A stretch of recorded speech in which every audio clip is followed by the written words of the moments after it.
ചർച്ചയിൽ ഭാഗമല്ലാത്ത മരിച്ചുപോയ ഉമ്മൻചാണ്ടി, AK ആൻ്റണി, ദിലീപ് തുടങ്ങിയവരെ, അതുമാതിരി തന്നെ സരിത നായരുടെ പേരൊക്കെ പറയുന്നത് കേട്ടു. ഇത്തരക്കാരെയൊക്കെ ഈ ചർച്ചയിലേക്ക് വലിച്ചഴിച്ചു കൊണ്ടുവന്നതിലേ അങ്ങേയറ്റം എനിക്ക് ഖേദം രേഖപ്പെടുത്തേണ്ട ഒരു അവസ്ഥ ഉണ്ട്. കഴിഞ്ഞ ഒരു ചർച്ചയിൽ ഞാൻ ശോഭാ സുരേന്ദ്രനുമായി ബന്ധപ്പെട്ട കാര്യമായിരുന്നു.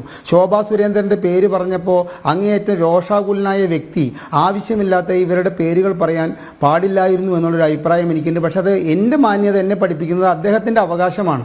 ചർച്ചയിൽ ആരുടെയൊക്കെ പേര് പറയണമെന്നുള്ളത് ചർച്ചയ്ക്ക് പങ്കെടുക്കുന്ന വ്യക്തിയുടെ സ്വാതന്ത്ര്യം പോലെ തന്നെ അതിനെ എതിരിടേണ്ടത് ചർച്ച നടത്തുന്ന ആങ്കറാണ്. ആങ്കർ പറയാത്തിടത്തോളം കാലം ഇത്തരം കാര്യങ്ങൾ ചെയ്യാമെന്നുള്ള എൻ്റെ മാന്യത ഞാനിവിടെ പറയുകയാണ്. നോക്കൂ, ഈ കറുത്തവരെ തള്ളി പറഞ്ഞിട്ടുള്ള വെളുത്ത സത്യഭാമമാരുടെ കുലം തിരുവനന്തപുരത്ത് മുടിയാതിരിക്കണമെങ്കിൽ ഇത്തരത്തിലുള്ള ചില വേഷം കെട്ടലുകൾ വളർന്നു വരേണ്ടത് കാലഘട്ടത്തിൻ്റെ ആവശ്യമാണ് രോഹിണി. അത് നമ്മൾ മനസ്സിലാക്കണം. പിന്നെ അബ്ദുള്ളക്കുട്ടിയും അതുമാതിരി തന്നെ നമ്മുടെ VB ചെറിയാനും ഈ പാർട്ടി വിട്ട ശേഷം അവർ പറഞ്ഞിട്ടുള്ള കാര്യങ്ങൾ വെച്ച് നോക്കിയാൽ നിലവിലെ ആ KSRTC ബസ്സെങ്കിലും അവിടെ ഉണ്ട് എന്നുള്ള കാര്യത്തിൽ നമ്മൾ മനസ്സുകൊണ്ട് സമാധാനിക്കണം. ഒരു ഭരണയന്ത്രം, കേരളത്തിൻ്റെ മുഴുവൻ ഒരു ഭരണയന്ത്രം ഒരു പാവപ്പെട്ട 710 രൂപ ശമ്പളം പറ്റുന്ന ഒരു ജീവനക്കാരനെതിരെ അങ്ങേയറ്റം രോഷാകുലമായ അന്തരീക്ഷത്തോടു കൂടി പ്രവർത്തിക്കാനും ആ ചെറുപ്പക്കാരനെ എങ്ങനെയെങ്കിലും അവനെ കഷ്ടപ്പെടുത്തണമെന്നുള്ള ഒരു തീരുമാനമെടുക്കുകയും ചെയ്ത സാഹചര്യത്തിൽ ആ പയ്യനെ 3 ദിവസമെങ്കിലും പിടിച്ചു നിൽക്കാനായല്ലോ എന്ന കാര്യത്തിൽ ആ പയ്യനെ അങ്ങേയറ്റം ഞാൻ ആദരിക്കുകയാണ്. അത് നിങ്ങളുടെ മാധ്യമങ്ങളുടെ സപ്പോർട്ട് കൊണ്ടാണെന്നുള്ള കാര്യത്തിൽ യാതൊരു സംശയവുമില്ല. പക്ഷേ ഇത് അധിക നാളൊന്നും മുൻപോട്ട് പോകില്ല. ഞാനൊരു ചെറിയ ഉദാഹരണം പറയാം. ഒരു പോലീസ് ഏമാൻ്റെ മകള് ഒരു പോലീസുകാരൻ്റെ, ഗവാസ്കർ എന്ന് പറയുന്ന ഒരു പോലീസുകാരൻ്റെ ചെകിടത്തടിച്ച സംഭവം രോഹിണിക്ക് ഓർമ്മയുണ്ടല്ലോ. എന്തായിരുന്നു അന്ന് നിങ്ങൾ മാധ്യമങ്ങളൊക്കെ അത് 2-3 ദിവസം ഊതി വീർപ്പിച്ച് നിർത്തി. അത് കഴിഞ്ഞിട്ട് ഈ ചെകിടത്തടിച്ച മകള് സ്വതന്ത്രമായിട്ട് കേരളം വിട്ടിട്ട് ഇപ്പോൾ വേറെ എവിടെയോ പഠിക്കുകയാണ്. എന്തായി ആ കേസ്? ഒന്നുമായിട്ടില്ല. യദൂനും അധിക കാലമൊന്നും ഈ കമ്മ്യൂണിസ്റ്റ് സിദ്ധാന്തത്തിൻ്റെ പേരിൽ കാണിച്ചു കൂട്ടുന്ന ഇത്തരം കോപ്രായത്തരങ്ങളെ എതിരിട്ടുകൊണ്ട് അടുത്ത കാലത്ത് അധിക കാലമൊന്നും പിടിച്ചു നിൽക്കാൻ സാധിക്കില്ല.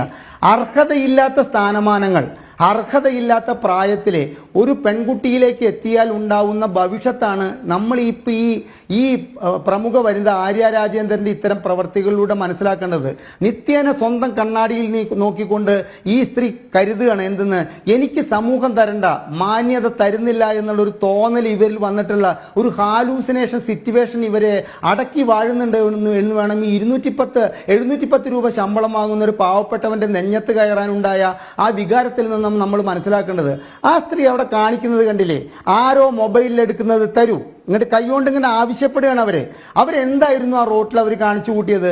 ഇവർ മേയർ എന്ന നിലയ്ക്ക് അധികാരത്തിൽ കയറിയ ശേഷം തിരുവനന്തപുരം സിറ്റിയിലൂടെ പോകുമ്പോൾ വേറൊരു നിയമലംഘനങ്ങളും ഈ ബഹുമാന്യ വനിതരെ കണ്ണിൽ പെട്ടിട്ടില്ലേ? കേരള ഹൈക്കോടതി 4-5 തവണ കരഞ്ഞുകൊണ്ട് പറയേണ്ടി വന്നു, പൊതുമുതലിൽ കൊടിതോരണങ്ങളും മറ്റതും കെട്ടരുത് എന്നുള്ള കാര്യങ്ങൾ തദ്ദേശ സ്വയംഭരണ സ്ഥാപനങ്ങളോടും കോർപ്പറേഷനുകളോടും അങ്ങേയറ്റം നമ്മൾ പറയില്ല അടിവരയിട്ടുകൊണ്ട് ആവശ്യപ്പെട്ടിട്ട് പോലും അതൊന്നും നീക്കാൻ ഈ കോർപ്പറേഷനുകളോ ഈ തദ്ദേശ സ്വയംഭരണ സ്ഥാപനങ്ങളോ തയ്യാറായിട്ടില്ല. ഞാൻ കഴിഞ്ഞ ആഴ്ച തിരുവനന്തപുരത്ത് പോയപ്പോൾ എല്ലാ പൊതുമുതലിൻ്റെ മുകളിലും എല്ലാ ഇലക്ട്രിസിറ്റി പോസ്റ്റിൻ്റെ മുകളിലും ഒക്കെ ഈ കൊടിതോരണങ്ങളുണ്ട്. ഇതൊന്നും ഈ സ്ത്രീ കടന്നു പോകുന്ന ഭാഗത്ത് ഈ സ്ത്രീ കാണുന്നില്ലേ? അതുപോലെ തന്നെ ഈ സ്ത്രീയെ ഒരു വാഹനവും ഇതുവരെ ഓവർടേക്ക് ചെയ്തു പോയിട്ടില്ലേ?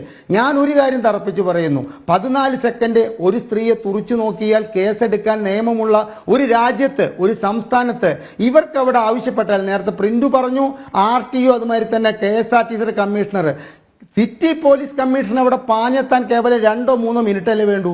ഈ പയ്യനെതിരെ കേസെടുപ്പിക്കാനിതാ എനിക്കെതിരെ ലൈംഗിക ചുവയോട് കൂടിയിട്ടുള്ള ആംഗ്യം കാണിച്ചു, ഇയാൾക്കെതിരെ കേസെടുക്കണമെന്ന് പറഞ്ഞ് ആ പ്രശ്നം അവസാനിപ്പിക്കാമായിരുന്നു. തന്നോട് പറഞ്ഞ മാപ്പിൻ്റെ ഗൗരവം, അതായത് ഞാൻ തെറ്റ് ചെയ്ത് പോയിട്ടുണ്ടെങ്കിൽ, അതാണ് അവർ ഇന്നലെ ചാനൽ ചർച്ചയിൽ DYFI നേതാവ് പറഞ്ഞ 2 കാര്യങ്ങളിൽ ഒന്ന് അതാണ്. അതായത് ഞാൻ തെറ്റ് ചെയ്തിട്ടുണ്ടെങ്കിൽ, ചെയ്തു എന്ന് മേഡത്തിന് തോന്നുന്നുവെങ്കിൽ ഞാനതിൽ മാപ്പ് പറയുന്നു. ഇവിടുത്തെ രാഷ്ട്രീയക്കാരൊക്കെ നിങ്ങളുടെ മാധ്യമങ്ങളുടെ മുമ്പിൽ വിളമ്പുന്ന വിഡ്ഢിത്തം പിറ്റേ ദിവസം എങ്ങനെയാണ് ന്യായീകരിക്കുന്നത്?